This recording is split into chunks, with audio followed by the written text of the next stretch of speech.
Hello student, आप सबका स्वागत है ब्राइट माइंड्स अकेडमी पर। मैं आज शुरू करने वाला हूँ क्लास 12th का फिजिक्स का चैप्टर नंबर फर्स्ट, जिसका नाम है इलेक्ट्रिक चार्जेस एंड फील्ड। बच्चों, मैंने इस चैप्टर की एक वीडियो अपलोड की हुई है, तो आप इस टॉपिक को जब देखो तो पहले वाली वीडियो देख के आना। तो बच्चों, अगर आपको देखिए ये वाले नोट्स चाहिए, ये मेरे नोट्स हैं जो मैंने तैयार किए। अगर आपको ये नोट्स चाहिए तो जब मेरी वीडियो खत्म होगी तो वीडियो के डिस्क्रिप्शन पे एक लिंक होगा, तो वहां से लिंक से आप ये जो नोट्स है आप डाउनलोड कर सकते हो। ये बहुत अच्छी मेहनत से नोट्स बनाए हुए हैं, तो आप इन नोट्स को डाउनलोड कर सकते हो। ठीक है, तो बच्चों आज का टॉपिक स्टार्ट करते हैं कूलाम्स लॉ से। बच्चों, मैंने आपको इस पहले वाली वीडियो में इलेक्ट्रिक चार्ज के बारे में समझाया था और उसके प्रॉपर्टीज समझाई थी। अब मैं आपको समझाता हूँ कूलाम्स लॉ। कौन सा? Coulombs law. देखिए कूलाम्स लॉ क्या होता है, डेफिनेशन समझिए। The force of interaction between any 2 point charges is proportional to the product of the charges and the inversely proportional to the square of the distance between them। इसका क्या मतलब है बच्चों?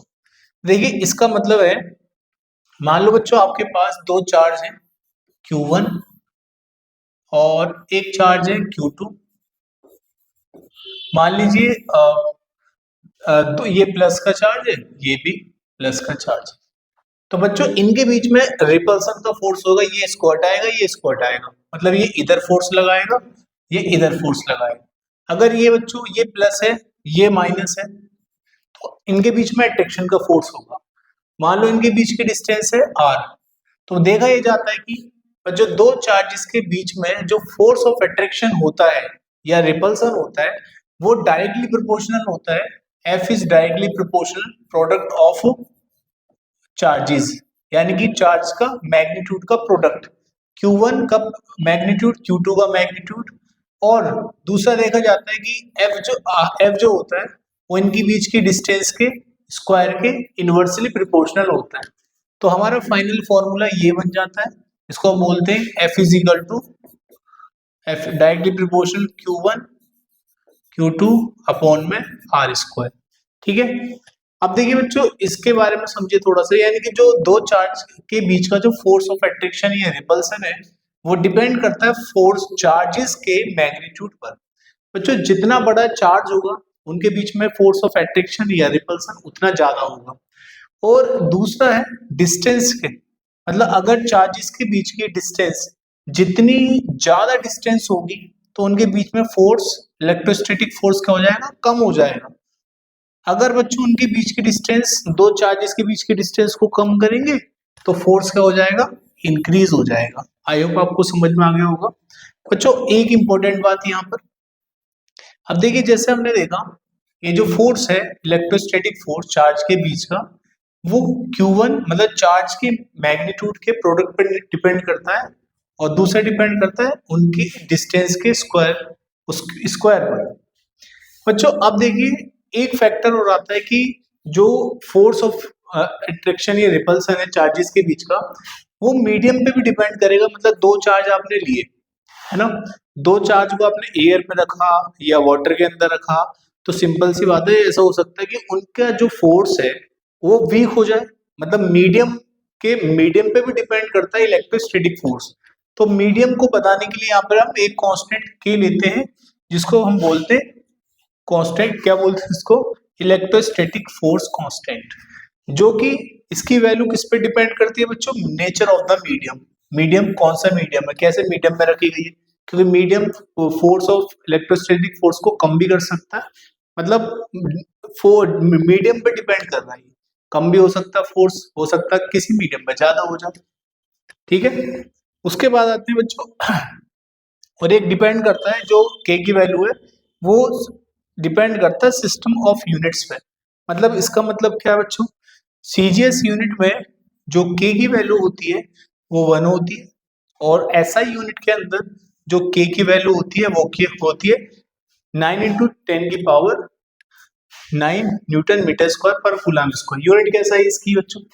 देखिए यूनिट ऐसा ही, इसको आप इधर ले जाओगे, फोर्स आर स्क्वायर अपॉन में Q1 Q2 बराबर में K, तो न्यूटन मीटर स्क्वायर अपॉन में कूलम स्क्वायर, तो इसकी यूनिट बन जाएगी ऐसा यूनिट।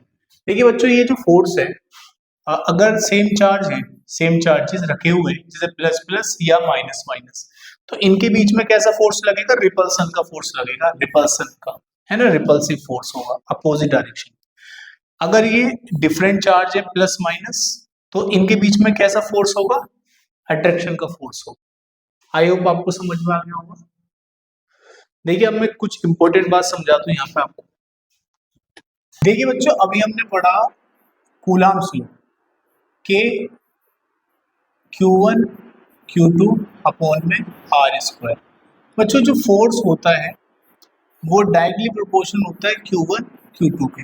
मतलब अगर इनमें से किसी भी चार्ज को डबल कर दिया जाए, डबल, इसको हमने Q1 को डबल कर दिया, तो बच्चों ये फोर्स भी क्या हो जाएगा? ये 2 टाइम्स हो जाएगा, है ना। अगर हमने किसी चार्ज को हाफ कर दिया तो ये कितना हो जाएगा? फोर्स क्या हो जाएगा? हाफ हो जाएगा। अगर हमने दोनों चार्जेस को डबल कर दिया, 2 इंटू 2 कितना हो जाएगा? ये 4 टाइम्स हो जाएगा। क्या हो जाएगा बच्चों? ये 4 टाइम्स। उसके बाद करते हैं डिस्टेंस पर। डिस्टेंस के स्क्वायर के इनवर्सली प्रोपोर्शनल।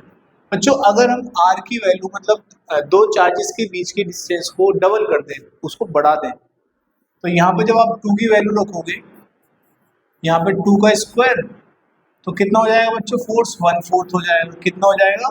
1/4, है ना। अगर बच्चों हम दो चार्जेस के बीच के डिस्टेंस को हाफ कर दें, तो यहाँ पे हाफ रख दो, तो 1/2 का स्क्वायर, तो 2 का स्क्वायर ऊपर पहुंच जाएगा, कितना हो जाएगा? 4 टाइम्स। आपको याद रखना, स्क्वायर करना, रेसिप्रोकल करना। मैं आपसे बोलूं दो चार्जेस के बीच के डिस्टेंस को ट्रिपल कर दिया, तो फोर्स कितना हो गया? ट्रिपल करने पर उसका स्क्वायर करो, फिर रेसिप्रोकल कर दो, 1/9 टाइम्स हो गया। अगर मैं आपसे बोलूं कि दो चार्जेस के बीच की डिस्टेंस आपने 1/3 कर दी, तो पहले 1/3 का स्क्वायर करो, 1/9, फिर उसका रेसिप्रोकल कर दो, कितना हो जाएगा? फोर्स 9 टाइम्स हो जाएगा। आई होप आपको समझ में आ गया होगा। बच्चों अब आगे आते हो अपने पेज पर। बच्चों अभी हमने कूलम्ब्स लॉ समझा। देखिए कूलम्ब्स लॉ में अभी हमने के बारे में पढ़ा था। के क्या होता है बच्चों? के होता है हमारा इलेक्ट्रोस्टैटिक फोर्स कांस्टेंट। ठीक है, इसकी प्रैक्टिकली जो वैल्यू आती है वो आती है हमारी 1/4 पाई एप्सिलॉन नॉट, के की वैल्यू। तो हमारा फाइनल फॉर्मूला क्या बनेगा? F is equal to 1/4 pi epsilon not Q1 Q2 upon में आर स्क्वायर। बच्चों जो एप्सिलॉन नॉट है वो, इसको बोलते हैं हम absolute electrical permittivity of the free space. मतलब इसका मतलब है कि बच्चों कोई मीडियम है ना, मीडियम, कोई मीडियम किसी दो चार्जेस के बीच में इलेक्ट्रोस्टैटिक फोर्स को कितना वीक कर सकता है। एक्चुअल में एप्सिलॉन नॉट हमें ये बताना चाह रहा है कि अगर हम किसी मीडियम की जो इलेक्ट्रिकल परमिटिविटी है, अगर बच्चों उसकी वैल्यू ज़्यादा होती है ना, तो वो चार्जेस के बीच के फोर्स को क्या कर देता है? कम कर देता है। मतलब वो फील्ड लाइंस को फैला देता है, क्योंकि जितनी फील्ड लाइंस स्प्रेड होंगी तो फोर्स ऑफ इलेक्ट्रोस्टैटिक फोर्स जो होगा वो डिक्रीज हो जाएगा। अगर किसी मीडियम की इलेक्ट्रिकल परमिटिविटी की जो वैल्यू है वो कम है, तो उस मीडियम का जो, उसके मीडियम के अंदर चार्जेस रखे हैं, तो उनके बीच में जो फोर्स है, इलेक्ट्रोस्टैटिक फोर्स, वो ज़्यादा होगा। बात समझ में आ गई? देखिए उसके बाद बात करते हैं इसकी न्यूमेरिकल वैल्यू कैसे निकालते हैं, है ना। फिर हम निकालेंगे इसकी डायमेंशन कैसे निकालते हैं, न्यूमेरिकल वैल्यू कैसे निकालेंगे इसकी एप्सिलॉन नॉट की। बच्चों एप्सिलॉन के बराबर क्या होता है? 1/4 pi epsilon not. Epsilon not को इधर की साइड में लेके जाएंगे तो 1/4 पाई के। बच्चों 4 इंटू पाई की वैल्यू इतनी होती है, और के की वैल्यू हमने पढ़ रखी है न्यूटन मीटर स्क्वायर पर कूलम स्क्वायर इतनी होती है। जब इनकी वैल्यूज को यहाँ पे रखा जाएगा, तो कैलकुलेट किया जाएगा, तो एप्सिलॉन नॉट की वैल्यू आएगी 8.85 10 की पावर माइनस कूलम स्क्वायर पर न्यूटन मीटर स्क्वायर। ठीक है, इस वैल्यू को याद कर सकते हैं, इंपॉर्टेंट। वैसे भी जब पेपर होता है बच्चों, वैल्यू आपको गिवन होती है। अब बात करेंगे बच्चों हम इसके डायमेंशन कैसे निकालेंगे।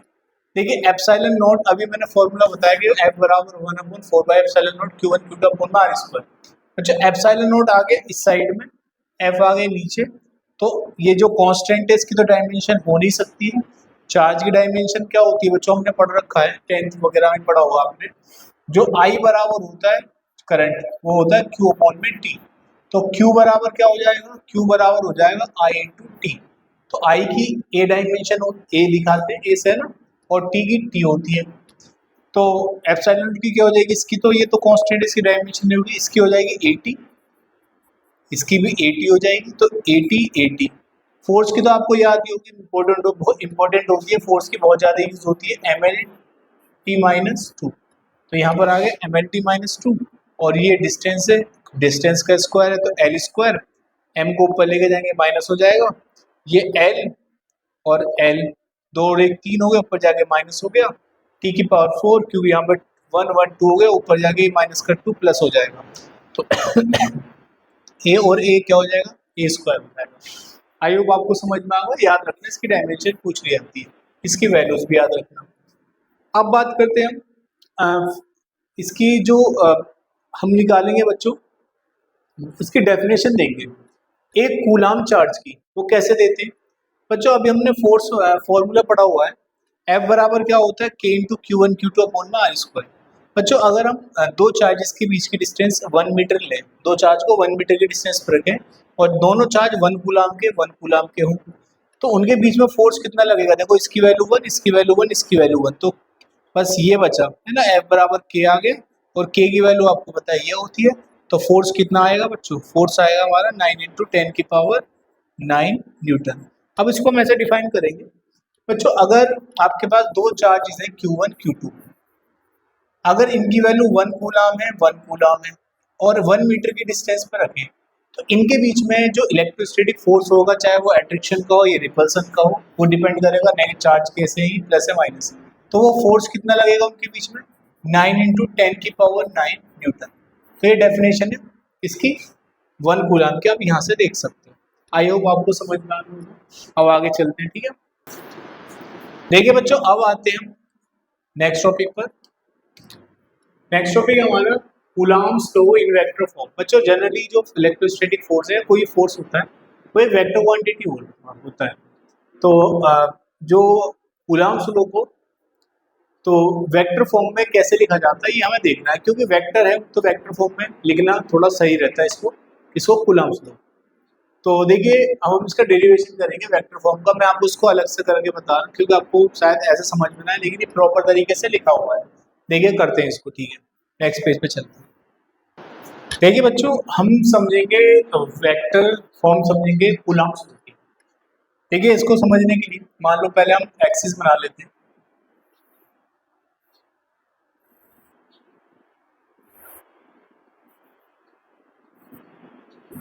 ये जेड एक्सिस है, ये एक्स एक्सिस है, ये वाई एक्सिस है, ठीक है।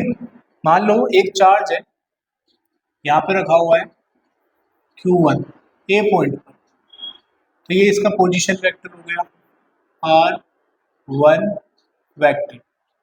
मान लो एक चार्ज यहाँ पे रखा हुआ है Q2 बी पॉइंट पर, और इसका पोजीशन वेक्टर है R2 वेक्टर, और ये इनके बीच की डिस्टेंस हम इधर डायरेक्शन में ले रहे हैं 1 2। अब देखो बच्चों, कुछ इंपॉर्टेंट बात समझिए यहाँ पर,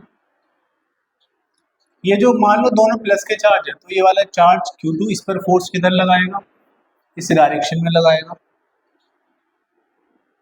है ना, इस डायरेक्शन में फोर्स लगेगा इस पर, इसको बोलेंगे F1 2, मतलब 1 पे फोर्स लगा रहा है सेकंड चार्ज।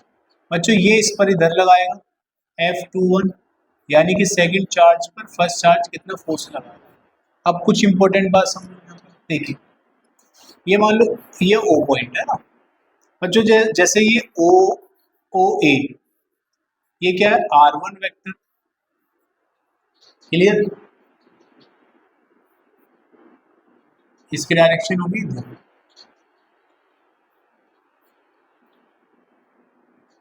OB ये हो गया R2 वेक्टर।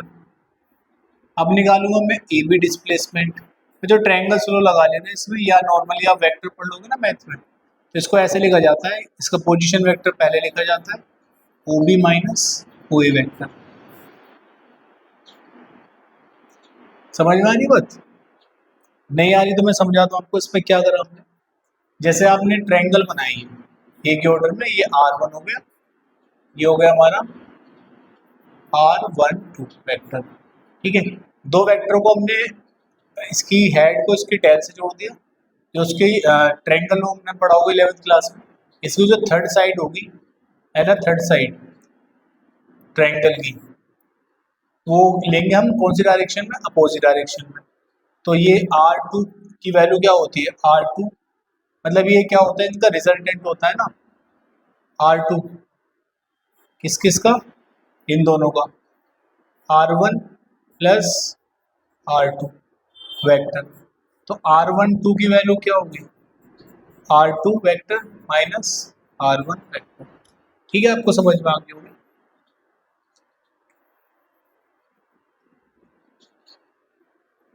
देखिए आ गया, और उसके अब इनकी वैल्यू पुट कर दो, R2 vector minus R1 vector. Clear. उसके बाद में बच्चों फोर्स F1 का मतलब क्या था, फोर्स F1 का मतलब था force on Q1 due to Q2। F21 का मतलब क्या है, force on Q2 due to Q1। अब एक इंपॉर्टेंट वर्ड बच्चों, यूनिट वेक्टर को कैसे लिखा जाता है, आपको यूनिट वेक्टर लिखना है। नॉर्मल समझो वेक्टर कैसे लिखा जाता है, वेक्टर लिखा जाता है इस तरीके से, एक तो मैग्नीट्यूड और उसी डायरेक्शन में यूनिट वेक्टर। अब यूनिट वेक्टर क्या होता है ना, वेक्टर लेंगे मतलब इसको इसको डिवाइड कर दो, ए वेक्टर अपॉन में ए, ये आपने पढ़ा होगा 11th क्लास में।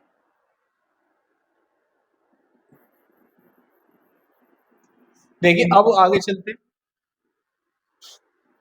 अब लिखेंगे बच्चों हम जैसे ये R12 यूनिट वेक्टर लिख रहा हूं मैं, यूनिट वेक्टर कैसे लिखा जाएगा, R12 वेक्टर अपॉन में R1 का मतलब इसका मैग्नीट्यूड आ गया डिस्प्लेसमेंट का। अब लगाएंगे हम यहाँ पे कूलम्ब्स लॉ, दो चार्जेस है आपके पास Q1 Q2, इनके बीच में फोर्स लगाएंगे, वो लगाएंगे इलेक्ट्रोस्टैटिक का फोर्स। तो 2-1 मतलब मैं ये वाला फोर्स ले रहा हूँ पहले, इधर साइड वाला, मतलब सेकंड पर फर्स्ट कितना फोर्स लगा था वेक्टर की फॉर्म में लिख रहा हूँ। तो K into electrostatic force Q1 Q2 upon में ये डिस्प्लेसमेंट है ना इधर R12 का स्क्वायर इंटू इसी की डायरेक्शन में यूनिट वेक्टर, तो R12 अभी मैंने ऊपर वैल्यू लिखी हुई है इसकी है ना, तो K into Q1 Q2 upon में R12 का स्क्वायर, इसकी वैल्यू कितनी है ऊपर से नोट करिए, 1-2 वेक्टर अपॉन में 1-2। तो बच्चों फोर्स क्या हो जाएगा, F21 फोर्स हो जाएगा K इंटू Q1 Q2, ये कितना हो जाएगा R12 की क्यूब। बच्चों ये R12 वेक्टर है, इसको हम कैसे लिख सकते हैं, R12 वेक्टर भी मैंने आपको बताया था बच्चों, ये क्या है R12 वेक्टर है ना, तो कैसे लिखेंगे इसको, R2 vector minus R1 vector. और ये बच्चों ये मैग्नीट्यूड है, तो इसको कैसे लिखा जाएगा, इसको लिखा जाएगा वेक्टर मतलब मैग्नीट्यूड की फॉर्म में। तो बच्चों कोई वेक्टर है आपके पास में, ये इसका मैग्नीट्यूड ऐसे भी लिख सकते हो आप, ऐसे, या नॉर्मल ऐसे भी लिख सकते हो, दोनों तरीके लिखने। तो देखिए यहाँ पे Q1 Q2 अपॉन में R12, अब इसका मैग्नीट्यूड की फॉर्म में लिख रहा हूँ मैं इसको, R2 vector minus R1 vector, उसकी क्या आएगी क्यूब आएगी, इनटू में R2 vector minus R1 vector. बच्चों ये हमारी वेक्टर फॉर्म है, क्या है बच्चों ये वेक्टर फॉर्म।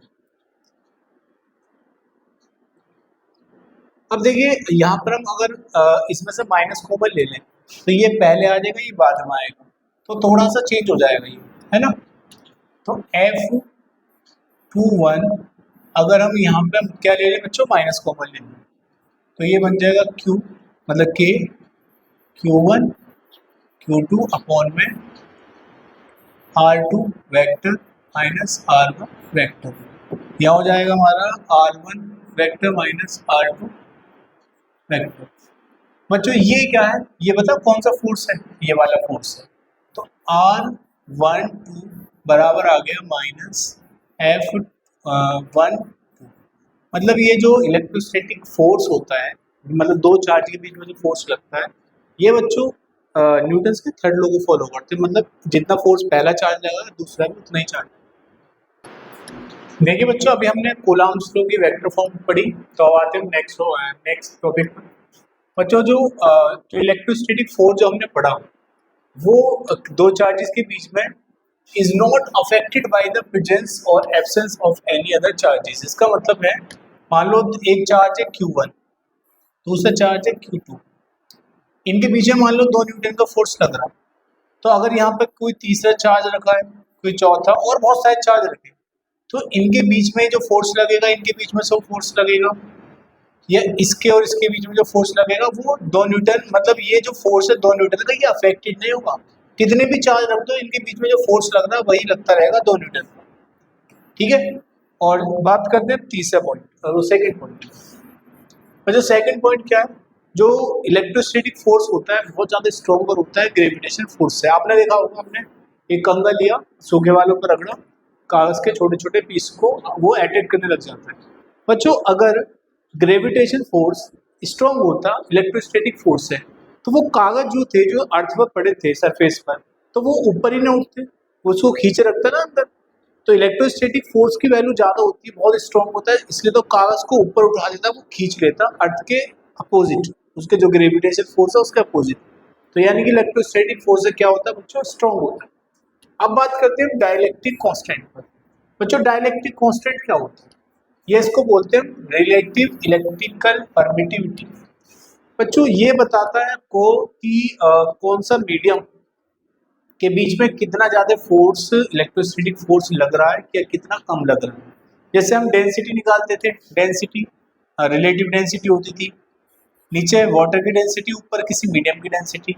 डेंसिटी हमें जैसे मान लो किसी मीडियम की डेंसिटी 2.5 है, इसका मतलब हम बोलते थे ये वाटर से कितना गुना भारी है, 2.5, है ना। अगर मान लो कि सब्सटेंस की डेंसिटी 3 आती है, तो बोलेंगे ये वाटर से कितना हैवियर है, 3 टाइम्स। पर जो ऐसी रिलेटिव इलेक्ट्रिकल परमिटिविटी है, ये इसको बोलते हैं डाइलेक्ट्रिक कांस्टेंट। ऊपर आएगा, ऊपर रखेंगे हम किसी मीडियम की इलेक्ट्रिकल परमिटिविटी, नीचे जो फ्री स्पेस यानी कि वैक्यूम की परमिटिविटी, इनके रेशियो को बोलते हैं डाइलेक्ट्रिक कांस्टेंट बोलते हैं। इसको जब मल्टीप्लाई करोगे तो एप्सिलॉन की वैल्यू कितनी आ जाएगी, K इंटू एप्सिलॉन नॉट। मतलब ये बताना चाह रहा है कि किसी कोई जो मीडियम है, उनके बीच में जो चार्ज रखे जा रहे हैं, तो वो कैसे अफेक्ट होंगे K की वैल्यू से। मतलब कहने का मतलब बढ़ भी सकता है, उनके बीच में जो फोर्स है कम भी हो सकता है। क्लियर। तो K का मतलब क्या है, रिलेटिव इलेक्ट्रिकल परमिटिविटी, भैया डाइलेक्ट्रिक कांस्टेंट भी बोलते हैं। तो बच्चों वैक्यूम के लिए जो K की वैल्यू होती है वो क्या होती है, 1 होती है। लेकिन किस तो फॉर्मूला क्या होता है हमारे, कूलम्ब्स लॉ, आपने पढ़ा है ना, कूलम्ब्स लॉ पढ़ाया था मैंने। तो K इंटू 1/, इसको हम कैसे लिखते हैं, 1/4 पाई एप्सिलॉन नॉट, दो चार्जेस के बीच का Q2/r²। बच्चों एप्सिलॉन नॉट क्या है, वैक्यूम की इलेक्ट्रिकल परमिटिविटी। अगर कोई मीडियम है तो K की वैल्यू क्या होती है, 1 से ज्यादा होती है। क्या होती है बच्चों, 1 से ज्यादा। तो फॉर्मूला क्या बन जाएगा, 1/4 पाई। तो बच्चों यहाँ पे जो मीडियम का एप्सिलॉन नॉट, एप्सिलॉन आएगा, तो एप्सिलॉन की वैल्यू कितनी है, K एप्सिलॉन नॉट। तो epsilon not K into Q1 Q2/r²। I hope आपको समझ में आ गया होगा। आगे चलते आप इसका स्क्रीनशॉट ले सकते हो।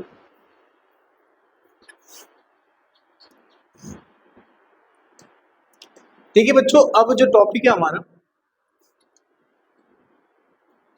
ये इंपॉर्टेंट टॉपिक है, principle of superposition of forces between multiple charges. यानी कि मान लो एक चार्ज है ना, जैसे Q1 चार्ज है, इसके पास एक Q2 चार्ज रखा है, एक Q3 चार्ज रखा है, एक Q4 रखा है ना, एक Q4 रखा है, मतलब दो दो दिखा रखे हैं, या मान लो इसको Q5 मान लो, ऐसे Q6 मान लो। तो इस पर जो चार्ज पर जो जितने भी मान लो n चार्जेस हैं, ये तो मैंने 2-3 बना के दिखा दिए, मान लो n चार्जेस हैं, इस पर कितना फोर्स लगेगा, है ना। तो कैसे निकालते हैं बच्चों, हम क्या करते हैं, जितने भी फोर्स लगते हैं तो उसका वेक्टर सम कर देते हैं। यानी कि पहले चार्ज पर कितना फोर्स लगेगा, मान लो n चार्ज रखी उसके पास आसपास, तो पहले पर सेकंड की वजह से फोर्स, है ना, फर्स्ट पर थर्ड की वजह से फोर्स, ऐसे डॉट डॉट फर्स्ट पर n की वजह से फोर्स, तो उनका क्या कर देते हैं, वेक्टर सम कर देते हैं। इसी को बोलते हैं प्रिंसिपल ऑफ सुपरपोजिशन। यानी कि when several charges act on A given charge, मतलब बहुत सारे कई चार्ज एक चार्ज पर एक्ट करते हैं, the net electrostatic force on that charge, तो उस पर नेट फोर्स कितना होगा, is the vector sum of the individual forces exerted by all the other charges separately. मतलब जितने भी, जैसे मैं आपको समझाऊं, यहाँ पे Q1 चार्ज है, एक चार्ज 2 न्यूटन का फोर्स लगा रहा है, एक चार्ज 3 न्यूटन का फोर्स लगा रहा है, एक चार्ज लगा रहा है 5 न्यूटन का, इधर 6 न्यूटन का। तो इस पर टोटल चार्ज होगा, अगर इसको मैग्नीट्यूड के हिसाब से देखें हम, तो इन इन तीन सबका क्या कर देंगे, हम सम कर देंगे, 2 + 6, है ना। तो वेक्टर सम कर देते हैं, क्योंकि बच्चों वेक्टर में क्या होता है, डायरेक्शन भी आती है, तो वेक्टर सम लिखना थोड़ा बेटर होता है डायरेक्शन की वजह से, ठीक है। इनका सम कर देते हैं, तो इसी को बोलते हैं प्रिंसिपल ऑफ सुपरपोजिशन। ये मैंने आपको बता दिया। Q इसका मतलब क्या है, F1 I का मतलब है, I की वैल्यू 1 रखनी, तो 1 सॉरी 2 से स्टार्ट करेंगे। 2 फर्स्ट पे कितना फोर्स लगा है, 3 रखेंगे, 3 कितना फोर्स लगा रहा है फर्स्ट चार्ज पे। आई होप आपको समझ में आ गया। नेक्स्ट टॉपिक पे चलते हैं। देखो बच्चों, अब आते हैं नेक्स्ट क्वेश्चन पर। क्वेश्चन क्या है, 4 point charges Q Q and Q, 4 point charges हैं जो कॉर्नर्स पर रखे हुए ऑफ ए स्क्वायर। बच्चों स्क्वायर है and shown in the figure, find the resultant electric force on A charge Q। मतलब ये जो चार्ज है ना, ये वाला Q चार्ज है, इस पर रिजल्टेंट फोर्स बताना है, टोटल फोर्स कितना लग रहा है। देखिए उसको मैं आपको बता दूं कैसे निकालना है। मतलब ये जो 3 चार्ज है, इस पर टोटल फोर्स कितना लगा रहे हैं वो फाइंड करेंगे हम। कैसे निकालेंगे देखिए। देखो बच्चों, मैं इसको डायग्राम को बनाऊं क्योंकि वो रेक्टेंगल से लग रहा है, स्क्वायर से नहीं लग रहा।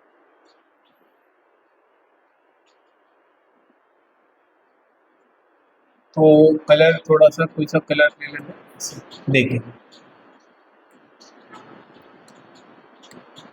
बच्चों, जैसे हमने एक स्क्वायर लिया और यहाँ पे Q था कैपिटल, यहाँ पे स्मॉल q, यहाँ पे स्मॉल q, यहाँ पे कैपिटल Q।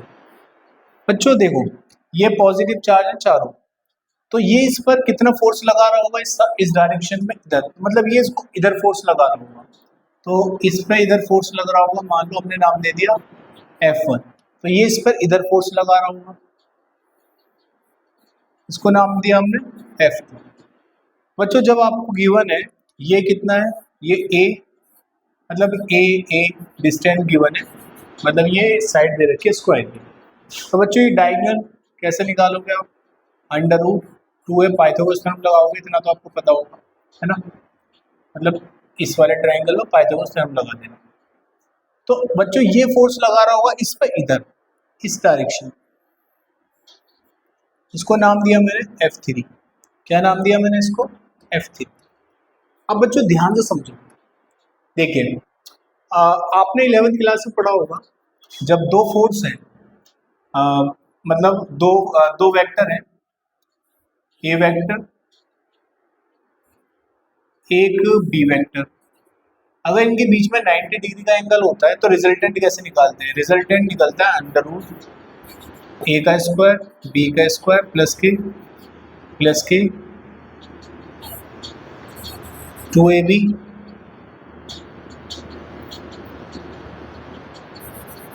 cos थीटा, ऐसे निकलता है। पढ़ा होगा आपने 2ab cos थीटा, है ना। अब देखो बच्चों, यहाँ पर जो है ना, दो वेक्टर जो है F1 F2, इनके बीच में जो एंगल है वो कितना है, साफ साफ दिखाई दे रहा है, यहाँ पे 90 डिग्री का एंगल है। कितना, 90। बच्चों जब 90 डिग्री होगा cos 90 कितना होता है, cos 90 क्या होता है, 0। तो इनके बीच का जो रिजल्टेंट निकलेगा, यानी कि F12, यानी कि रिजल्टेंट इन दोनों का रिजल्टेंट, तो क्या होगा उसका मैग्नीट्यूड, F12 √F1 F2 का स्क्वायर। अब बच्चों F1 F2 निकाल लेते हैं। F1 देखो साफ साफ दिखाई दे रहा है, ये भी चार्ज सेम है, तो F1 F2 का जो मैग्नीट्यूड होगा वो क्या होगा, सेम होगा, तो वो लगाएंगे हम कूलम्ब्स लॉ, इनके बीच का फोर्स, तो K into Q, Q upon में बीच की डिस्टेंस कितनी है, A का स्क्वायर। क्लियर, इन वैल्यूज को यहाँ पे पुट कर देंगे, F12 बराबर अंडर रूट इसका स्क्वायर करेंगे, मतलब K का स्क्वायर, Q का स्क्वायर, Q का स्क्वायर अपॉन में R की पावर 4। अब बच्चों यहाँ पर 2 की मल्टीप्लाई कर दो, क्योंकि देखो जब हम इसको जोड़ेंगे ऐसे करेंगे अंडर रूट, क्योंकि F1 F2 बराबर है, तो इसकी जगह पर रख दो, इसकी जगह पर रख दो क्या, F1, तो कितना हो जाएगा 2F1 का स्क्वायर, कितना हो जाएगा 2 की मल्टीप्लाई कर देंगे, तो F12 बराबर, तो देखिए ये स्क्वायर बाहर से भी बाहर निकलेगा स्क्वायर रूट से, क्यू क्यू अपॉन आर की पावर 2 हो जाएगी, और अंडर रूट कितना बचेगा, 2 बचेगा। बच्चों ये जो आया रिजल्टेंट आया किसका, इसका, और इसका रिजल्टेंट कितना होगा, इधर की डायरेक्शन में होगा, और ये वाला जो फोर्स मतलब चार्ज है, फोर्स इधर ही लगा रहा है। अब आपको पता होगी बच्चों, जब जैसा भी मैंने बताया था, रिजल्टेंट कैसे निकालते हैं, ये वाले फॉर्मूले से निकालते हैं, ए स्क्वायर बी स्क्वायर प्लस की 2ab कॉस थीटा, इससे निकालते हैं, है ना। अब बच्चों ये कॉस कितना है, 0, क्योंकि जब दो फोर्स एक ही डायरेक्शन में लगते हो ना, उनके बीच का एंगल 0 होता है, कॉस 0 कितना होता है बच्चों, 1 होता है। तो ये फॉर्मूला क्या बन जाएगा, ये फॉर्मूला बन जाएगा a प्लस बी का होल स्क्वायर, तो ये रूट हट जाएगा, तो कितना आएगा a प्लस बी, आपने सब 11th क्लास में पढ़ा होगा, है ना, नहीं होगा तो कोई बात नहीं, पढ़ा होगा, वैसे ये सबसे सब पढ़ते ही है, तो पहले चैप्टर में होता है। अब इसका मतलब ये F3 की वैल्यू कितनी होगी, पहले F3 निकालना, F3 मतलब ये चार्ज इस पर कितना फोर्स लगाना है, वही लगा दो, K इंटू 2 चार्ज सेम है, Q का स्क्वायर, डिस्टेंस कितनी है, अंडर रूट 2 इंटू ए का स्क्वायर, तो कितना आ गया, ये आ गया K Q का स्क्वायर अपॉन में रूट से स्क्वायर 2a स्क्वायर। अब बच्चों ये वाला जो फोर्स है ये भी इसी डायरेक्शन में, ये जो फोर्स है इसी डायरेक्शन में, दोनों का सम हो जाएगा, तो नेट फोर्स जो आएगा, नेट या रिजल्टेंट फोर्स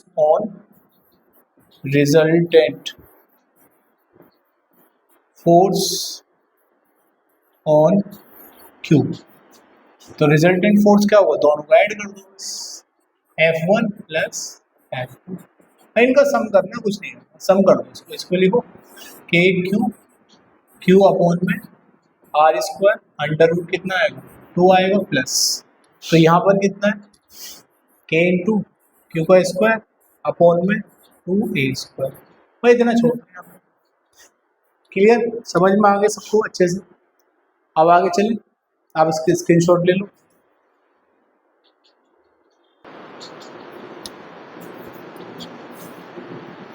देखिए बच्चों अब आगे चलते हैं, अब एक क्वेश्चन और है, ये वाला क्वेश्चन, हाँ देखिए क्वेश्चन क्या है, 3 point charges Q each are kept at the vertices of an equilateral triangle of side L, मतलब ये 3 चार्ज हैं प्लस Q के, वो ट्रायंगल के कॉर्नर पर रखे हुए हैं, वर्टेक्स पर रखे हुए हैं, determine the magnitude and sign of the charge to be kept at its centroid so that the charges at the vertices remain in equilibrium।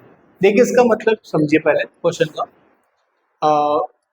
जैसे मैं आपको अलग से समझाता हूँ इसको, ठीक है, आप क्वेश्चन नोट कर सकते हो। देखिए जैसे मान लो एक इक्विलेटरल ट्रायंगल है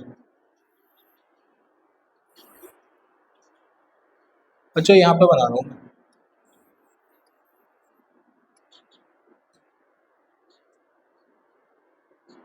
एक इक्विलेटरल ट्रायंगल है, ट्रायंगल बना लेते हैं पहले, है ना,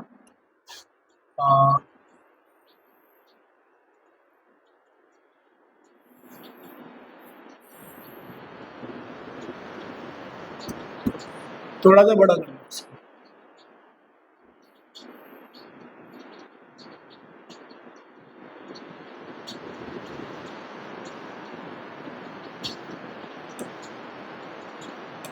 देखिए एक इक्विलेटरल ट्रायंगल बनाया हमने, एक चार्ज रखा हुआ है इस पॉइंट यहाँ पर ये जो चार्ज है आपको गिवन है, प्लस का क्यू चार्ज है, यहाँ पर भी प्लस का क्यू चार्ज, यहाँ पर भी प्लस का क्यू चार्ज।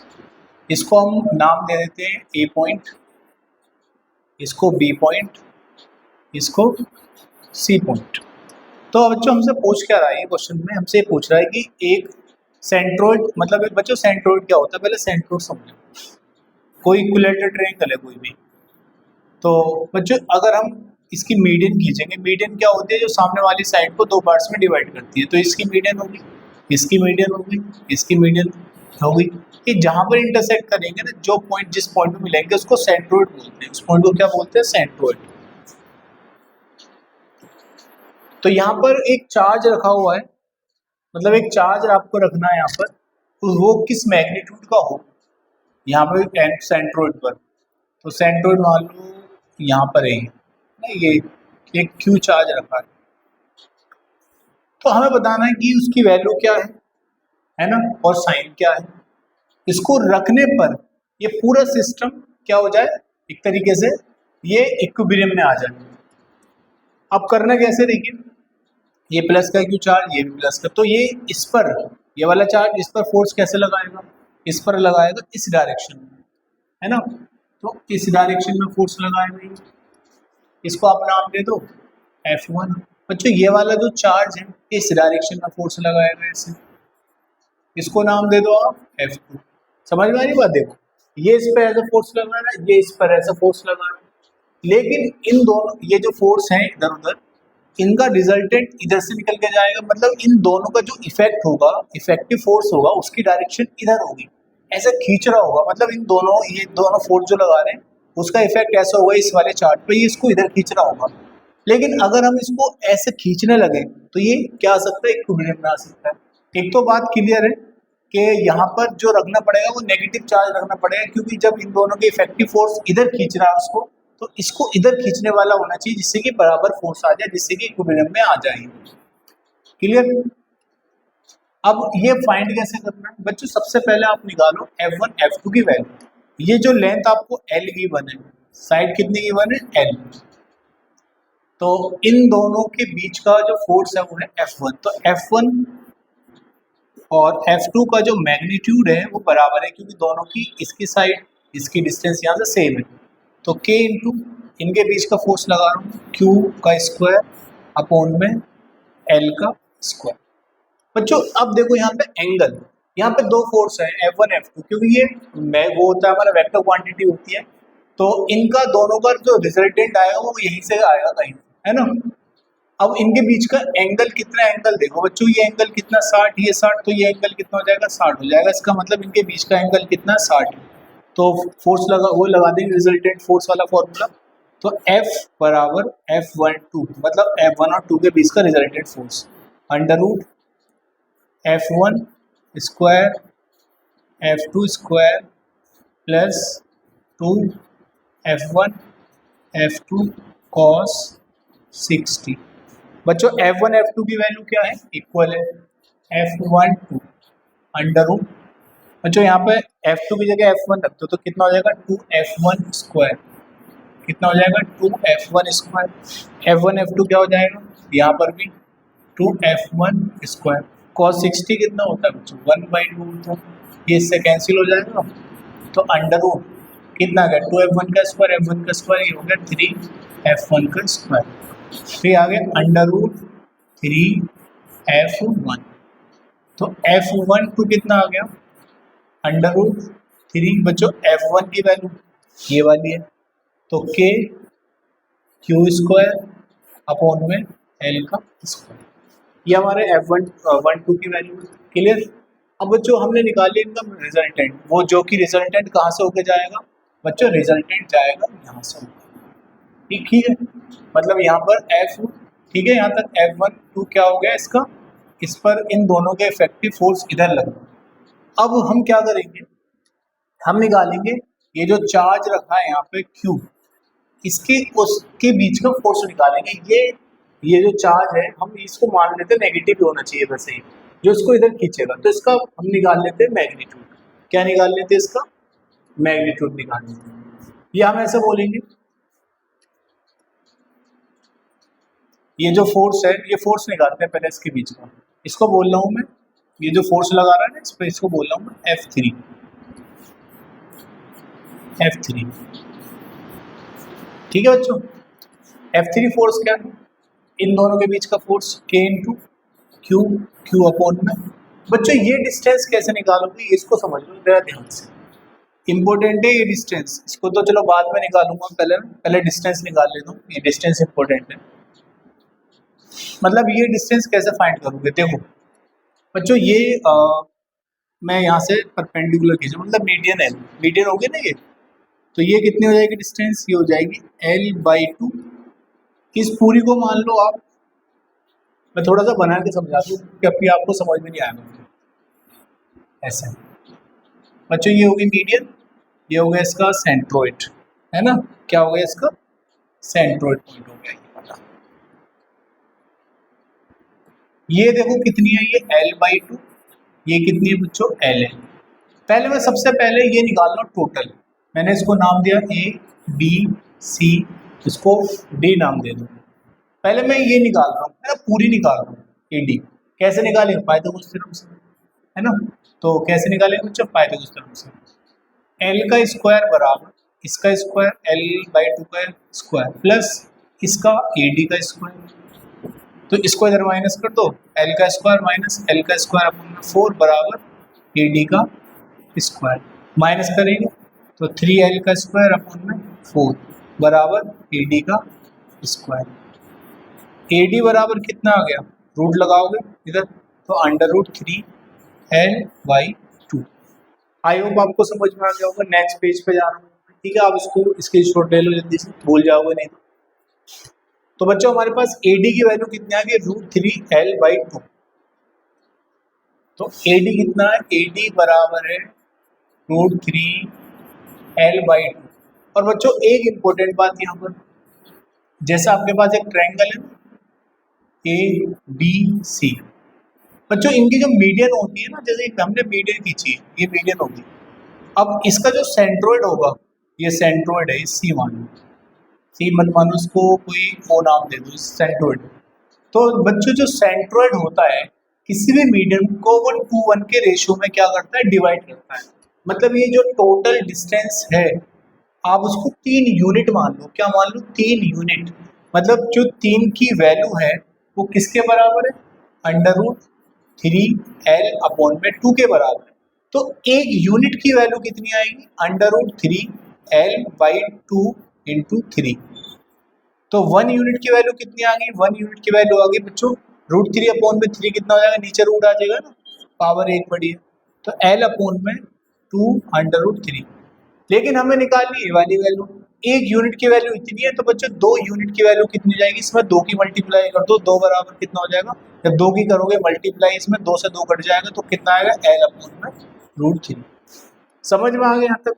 तो हमारे पास में बच्चों जो वैल्यू है किसकी, ये वाली वैल्यू, ये वैल्यू कितनी आ गई, ये वैल्यू आ गई हमारे पास में, इसको मैंने O पॉइंट माना था, ये हमारे पास में वैल्यू आ जाती है AO बराबर L/√3। ठीक है, आप देख सकते हो मैंने कैसे निकाली है, मैं इसको साफ कर रहा हूँ, आप नोट कर लें। थोड़ा सा बड़ा है लेकिन अच्छा क्वेश्चन है, देखिए अब तो हमारे पास में AO निकल गई। अब हम इनके बीच का जो फोर्स था वो निकालेंगे, यानी इसको मैंने नाम दिया F3। F3 फोर्स कैसे निकलेगा, Q and Q, K into Q upon में बीच डिस्टेंस का स्क्वायर, डिस्टेंस क्या है L/√3 का स्क्वायर।